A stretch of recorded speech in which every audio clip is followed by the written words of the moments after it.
Y vamos a esa lectura bíblica de Lucas capítulo 9, versículos 35 al 38, que dice de la siguiente manera: y vino una voz de la nube que decía: este es mi hijo amado, a él oíd.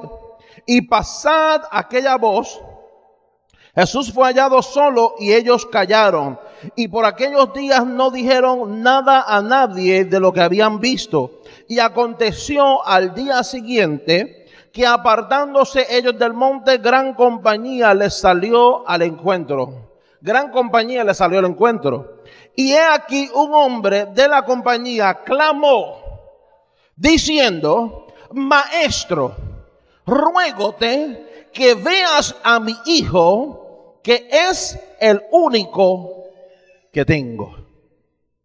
Vuelvo a leer eso nuevamente, el versículo 38. Y he aquí un hombre de la compañía clamó diciendo: Maestro, ruégote que veas a mi hijo, que es el único que tengo. Sobre este lugar. Así que declaramos en el nombre tuyo, Señor, victoria, y en el nombre de Jesús, que tu palabra, Señor, cale en lo profundo del corazón. Amén y amén.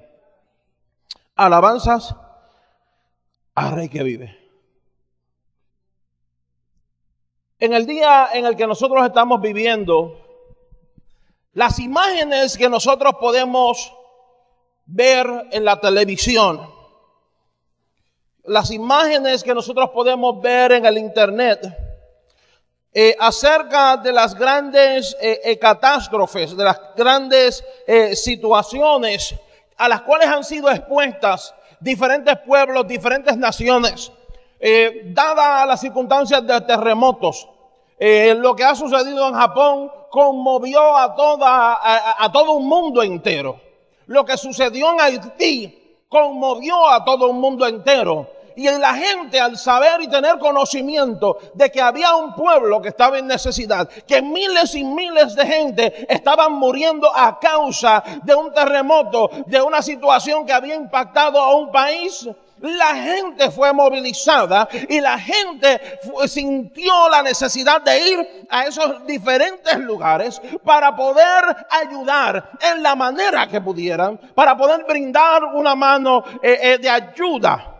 Las organizaciones que se dedican al trabajo de levantar y de restaurar ciudades, de levantar naciones, se dieron a la tarea de ir a esos lugares. La gente que eran médicos en diferentes partes del mundo se han dado la tarea de ir a Haití, de ir a Japón para proveer ayuda en esos diferentes lugares, y todos motivados por una simple y sencilla palabra llamada compasión.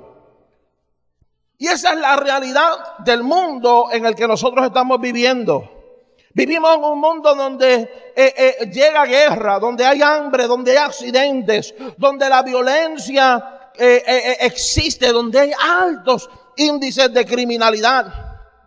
Y todo impera en este escenario de dolor en el que estamos viviendo, y tiene que hacer que las fibras sentimentales y emocionales de un pueblo, de una nación, de una gente, se muevan, se sientan y que sean movidos a compasión por el dolor que sufre un hermano, por el dolor que sufre un amigo, por el dolor que sufre una nación. Y esa es la realidad. Sentimental y emocionalmente la gente es movida, dado el hecho de que tenemos sentimientos, de que tenemos pasión dentro de nuestro ser. Nosotros podemos ver, y muchas veces yo he podido ver anuncios televisivos donde en estos anuncios enseñan los New World Vision y los niños que hay en Etiopía. Y cada vez que uno mira esos escenarios, esa gente, para apelar precisamente a la compasión y al sentimiento del que está mirando ese anuncio televisivo, presentan los casos más infrahumanos que puedan encontrar para presentar al niño que está más flaco y está más delicado de salud, para precisamente apelar a los sentimientos y a la fibra de las emociones de aquel que está mirando ese anuncio televisivo, y entonces sea movido a tener que hacer algo, a tener que aportar con un simple dólar en muchos casos para sostener la vida y para proveer alimento a un niño que no se conoce, que vive a la otra parte del mundo. Ese es el escenario particular en el que nosotros vivimos. Pero para el tiempo cuando vino Jesús, fíjese, la situación no era diferente, tan diferente a la situación que tenemos hoy. Es cierto que en esos tiempos, en ciertas maneras, no habían los conflictos bélicos que hay hoy en día, dentro del sentido de tantas armas nucleares y el potencial de devastación por las almas y por el desarrollo que hay militar. Pero sí existían conflictos bélicos, conflictos de guerra entre pueblos, entre naciones. Sí había necesidad en los tiempos de Jesús, precisamente y particularmente en el tiempo en el que vino Jesús, había mucha necesidad. Alabanza al Rey que vive. Había pobreza, había gente enferma, había gente que estaba padeciendo todo tipo de dolor emocional, físico. Había gente con posesiones demoníacas. Existía gente con todo tipo de sufrimiento. En esos tiempos, el gobierno que imperaba en aquel tiempo era el gobierno romano. Y formaban parte del pueblo de aquel estado de estas cosas para cuando el Señor llegó, el gobierno romano.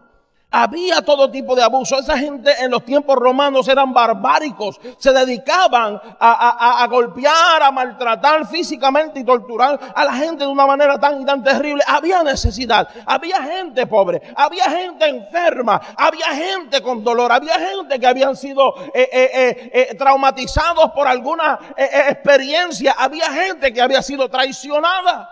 Eso existía dentro de esos tiempos en el cual Jesús viene a escenas. Había multitudes que estaban cansadas, que estaban agobiadas de todo tipo de problemas. Y fue precisamente ahí donde Jesús comenzó a ministrar. Cuando Jesús aparece en escena, aparece y llega a un mundo que está, obviamente, por la condición de pecado, por la condición que vivía la humanidad a través del pecado, un mundo lleno de problemas, un mundo lleno de situaciones, multitudes enfermas. Existían en aquellos tiempos leprocomios, gente que eran desahuciadas de la comunidad social. Entonces esa gente tenían, además de el problema que tenían, simplemente no era simplemente un problema de una condición física llamada lepra, sino que tenían esta gente unos trastornos emocionales porque se sentían separados de su sociedad. Mucha gente separados de su familia, separados de su entorno, separados de su esposa, de sus niños. Y esta gente estaba viviendo en un dolor. Un leproso no era simplemente un leproso. Un leproso era lo que le dicen en inglés un outcast. Una persona desahuciada y sacada fuera de la sociedad. Y el estrago emocional, psicológico que podía tener esa persona posiblemente era mucho más profundo que la lepra que le consumía. En el escenario de vida que vivimos hoy en día, hay una condición que en la palabra se asemeja a la lepra con el pecado. Y es que la gente vive con el síndrome del pecado. Pero la devastación emocional que tienen internamente, espiritual que tienen internamente, es más profunda de lo que nosotros podemos ver y lo que nosotros podemos visualizar con nuestros ojos. Nosotros podemos ver una prostituta en la carretera y podemos verla, identificarla y decir, esta mujer es una mujer prostituta, y mirarla de una manera despectiva. Y mirar el pecado que es evidente en su cuerpo. Pero internamente, espiritualmente, la lucha que tiene esa prostituta, lo que lo llevó a la prostitución, la condición del pecado que viene arrastrando, es más profunda que lo que usted y lo que yo podamos ver con nuestros ojos. Por eso es importante el nosotros entender cuál es la condición de pecado.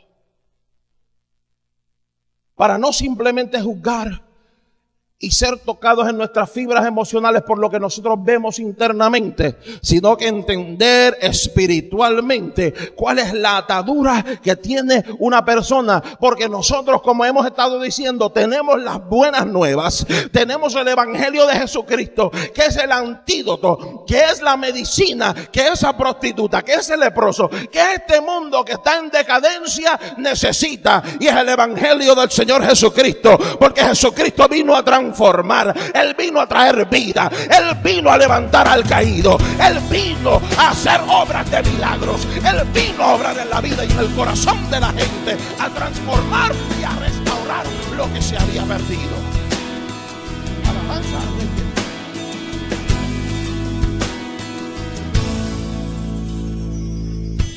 Extiende tus manos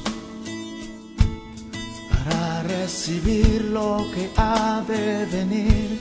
Escucha el llamado, que algo se acerca, lo puedes sentir. Una palabra arde fuerte en ti.